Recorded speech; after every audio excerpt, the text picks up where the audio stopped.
ଦେଖନ୍ତୁ ମୁଁ କେବଳ ଓଡ଼ିଶା କଥା ପଢ଼ିନି ଓଡ଼ିଶାର ଦୁଇଟା ଇନ୍ଷ୍ଟାନ୍ସ ଦେଇଛି ଯେ ଏଇ ଯେଉଁ ନିଷ୍ପତ୍ତି ନିଆଯାଇଛି ଦୁଇଥର ଯାକ ଏ ନିଷ୍ପତ୍ତି ଠିକ୍ ହେଇନାହିଁ ଏହା ପ୍ରତିଫଳିତ ହେଇଛି ନିର୍ବାଚନରେ ଏବଂ ମୋର କଥା ହେଉଛି ମୁଁ ମ୍ୟାଡ଼ାମ ସୋନିଆଜୀଙ୍କୁ ଚିଠି ଲେଖିଛି ଏଥିପାଇଁ ଯେ ତାଙ୍କର ସାକ୍ରିଫାଇସ୍ ପାର୍ଟିକୁ ପୁନଶ୍ଚ ତିଆରି କରିବା ତାଙ୍କର ଯେଉଁ ମୁଖ୍ୟ ଭୂମିକା ରାହୁଲ ରାଜୀବଜୀଙ୍କ ଯିବା ପରେ ଏବଂ ଦଳକୁ ସରକାରକୁ ଆଣିବା ଏବଂ ନିଜେ ସରକାରରୁ ଦୂରେଇ ରହିବା ବିରଳ ଲୋକଙ୍କ ପାଖରେ ଦେଖାଯାଏ କମ୍ ଲୋକଙ୍କ ପାଖରେ ଦେଖାଯାଏ ତେଣୁ ମୁଁ ବର୍ତ୍ତମାନ ସମୟରେ ଯେଉଁ ଅବସ୍ଥା ହେଇଛି କଂଗ୍ରେସ ଦଳର ଏବଂ ଯେଉଁପରି ଭାବରେ ଆମେ ସାଧାରଣ ନିର୍ବାଚନ ପରେ ଆହୁରି 5ଟା ଷ୍ଟେଟ୍ ନିର୍ବାଚନରେ ପରାଜୟ ବରଣ କଲେଣି ଏବଂ ଉପନିର୍ବାଚନରେ ପରାଜୟ ବରଣ କଲେ ଓଡ଼ିଶାରେ ଇଏ କୋଉଠି ନା କୋଉଠି ଗୋଟେ ଆଲାର୍ମିଂ ସିଚୁଏସନ୍ ଯଦି ଆମେ ଦଳକୁ ଠିକ୍ ବାଟରେ ନ ନେବା मेजर करेक्शन दल भितर न करवा आगू जो यूपी निर्वाचन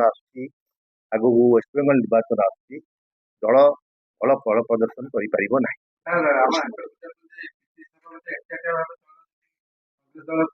देखो पीसीसी सभापति कौन चलाऊँ आपण तो बेसी आम कहीपर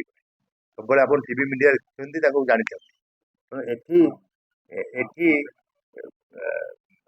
कथा पड़ी केवल पीसी सभापति नुह कथा पड़ी कांग्रेस दल को ठीक बाटर नापी से अनुभव कली जड़े कांग्रेस कर्मी हिसाब से जे मोर कर्तव्य होमें समस्ते चुप ही बसवा कोई तो ठीक जिन दिल्ली में भेन्टिलेट हो पार ना तेणु मोर पदक्षेप ग्रहण कली जे नहीं रेस्पॉन्सिबल कांग्रेस वर्कर हिसाब से मोर कर्तव्य हो समस्त जे मुझा सोनिया गांधी पहुंचेबी और सोनिया गांधी जेहेतु आम गार्डियन आम सर्वोच्च नेत्री घर मुरबी से अनुभव करेंगे जे जो मैंने पदवी अच्छा से ठीक अच्छा कि ना दायित्व नहीं ठीक नहीं कि ना दिल्ली नहीं विभिन्न राज्य पर्यंत किपरि पुनश्च कांग्रेस को रिबिल्ड करा रिफर्बिश करा आगू नियाजिवो आम गोटे नुआ लुक्रे जापर कांग्रेस जीति पार इलेक्शन जीति आम करने पड़ो आमको जिते आप करूँ जब निर्वाचन आम फेल होचे इलेक्टोरल पॉलिटिक्स फेल होचे मीन्स आम फेल आम राजनीतिक दल आम लोक सेवा करने सरकार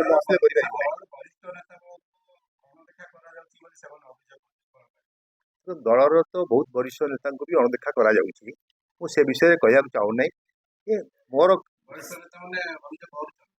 मोर सिंगल कथा हूँ ये गोटे करेक्शन आवश्यकता अच्छी जहाँ केवल सोनिया गांधी करें तो मुझे सोनिया गांधी के विषय लिखी उदाहरण देखी जे ओडिशा रे जो शरद पट्टनायक को मनोनीत करागला से 6टा निर्वाचन पराजय दिया पीसी सभापति तो पुनश्च से निजे निर्वाचन डिपोजिट प्रॉफिट होची आम मैंने सब हारुचु 13% भोट को आसूची ओडिशा रे कांग्रेस को तो यही भूलटा पुणी पुनश्च भक्त दास क्षेत्र में देखा जाए जड़े लोक जे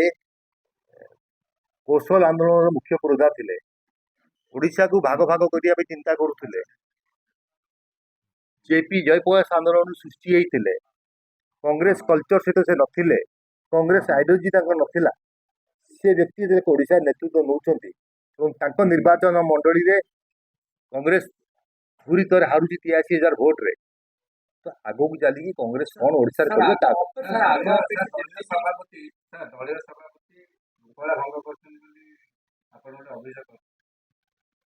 दलीय सभापति श्रृंखला भंग करने कथा पड़ी कथा पड़ी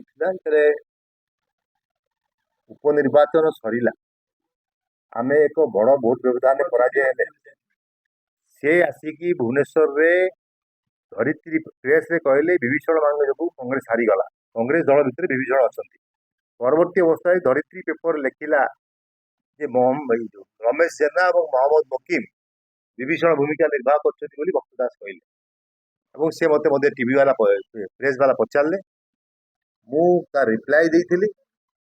अनुभव कली जो बहुत निर्वाचन सहित संपुक्त नी मत डकाई ना कि जाइनी मु एक चिठी लिखिली श्रृंखला कमिटी को पचारे आपड़ मत कौन सी एलिगेशन मो ना आसी आसी मत आप शोकज देने कहीं मत आलोचना कले कहीं यदि किसी ना पीसी सभापति कहीं टीवी विषय कहले जहाँ भी हो जो गोटे धरित्री पेपर गोटे रेस्पॉन्सिबल पेपर से पेपर न्यूज़ आसला कंट्राक्ट देले से नाई मुझे खबर दे नहीं से छापी पीसीसी ऑफिस गोटे काउंटर न्यूज़ जाइए कि ଯାଇନାହିଁ ତାହେଲେ ଆମେ ଅନୁଭବ କରିବୁ କ'ଣ ସାଧାରଣ ଲୋକ ଭାବିବେ କ'ଣ ଯେ ମହମ୍ମଦ ମୁଫତି ବିଭୀଷଣ ଭୂମିକା ନିର୍ବାହ କଲା ଯୋଉ ଇମେଜ ବିଲ୍ଡଅପ୍ କରାଯାଇଛି ଏତେ ବର୍ଷ ଧରି ତାକୁ ଟାର୍ନିଶ କରିବା ପାଇଁ ଯୋଉ ଉଦ୍ୟମ କରିଥିଲେ ତା ବିରୁଦ୍ଧରେ ମୁଁ ଦେଖିଥିଲି ଶୁକ୍ଲା କମିଟି ଚିଠି। ସାର୍ ଆମେ ଦେଖିଲୁ ଆପଣ ଭୋଟର ଆସିଲା ପରେ ଆପଣ ସେ ରାଲିରେ ବି ଥିଲେ ଗୋଟେ ରାଲି ଭଲ ଏଇ ରାଲିରେ ଯିବା କଂଗ୍ରେସ ଦଳକୁ ସହଯୋଗ କରିବା କଂଗ୍ରେସ କର୍ମୀ ହିସାବରେ ମୋର କର୍ତ୍ତବ୍ୟ।